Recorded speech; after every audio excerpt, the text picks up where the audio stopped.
कहानियों की एक अनोखी दुनिया में आपका स्वागत है, जहां हर पल रोमांचक है और हर कहानी आपको कुछ नया सोचने पर मजबूर करती है। ये है फिक्शन डिकोड चैनल, जहां कल्पना और हकीकत का संगम होता है।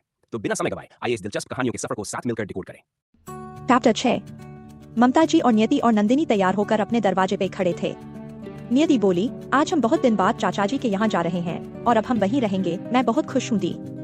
नंदिनी हल्के हल्के से कुछ सोचकर मुस्कुरा रही थी तो नियति उसे चिढ़ाते हुए बोली, हम तो जीजू के बारे में सोचा जा रहा है, कोई नहीं, बस थोड़ा सा सब्र और बस 2 हफ्ते और रह गए हैं आप दोनों की शादी में, और जीजू भी तो चाचा जी के घर के पास में ही रहते हैं, आप मिल भी लेना।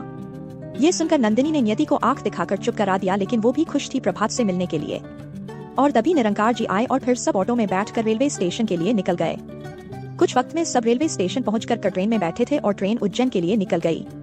नंदिनी प्रभात के साथ अपनी आने वाली लाइफ के बारे में सोच रही थी। नंदिनी प्रभात को बहुत पसंद करती थी और प्रभात भी नंदिनी को बहुत पहले से प्यार करता था, लेकिन उसकी शादी नरेन से हो गई और उसी दिन नरेन का एक्सीडेंट हो गया और वो मर गया। लेकिन प्रभात को पता नहीं था, और जब पता चला तो नंदिनी वापस नहीं आना चाहती थी। लेकिन जब नंदिनी के साथ इतना बुरा होने लगा तो वो सबके साथ वापस आ गई। लेकिन पंडित जी ने निरंकार जी को पहले ही बता दिया था कि नंदिनी एक विधवा है और उसकी कुंडली को देखते हुए उसकी शादी का मुहूर्त 1 साल बाद का था। इसलिए प्रभात भी उज्जैन आ गया था अपने घर पर। निरंकार जी पहले अपने भाई के साथ ही रहते थे, लेकिन कुछ सालों से वो बनारस रहने लगे थे। लेकिन अब नंदिनी की शादी उज्जैन में ही होने वाली थी और उसके बाद सब उज्जैन ही रहने वाले थे। और प्रभात भी नंदिनी से शादी करने के लिए बेताब था।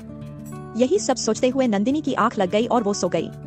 नंदिनी उठी तो निरंकार जी बोले, बेटा दोपहर तक पहुंच जाएंगे हम सब। ये सुनकर नंदिनी मुस्कुरा दी और फिर फ्रेश होकर आई। सबने ब्रेकफास्ट किया और नंदिनी फिर से अपनी दुनिया में खो गई। नमस्कार दोस्तों, अगर आपको हमारी कहानी अच्छी लगी हो तो वीडियो को लाइक जरूर करें, अपने दोस्तों के साथ शेयर करें और चैनल को सब्सक्राइब करना न भूलें। इससे आप हमारी कोई भी नई और रोमांचक कहानी मिस नहीं करेंगे। फिक्शन डिकोड के साथ जुड़े रहें, क्योंकि हम आपके लिए लाते हैं नई और अनोखी कहानियां।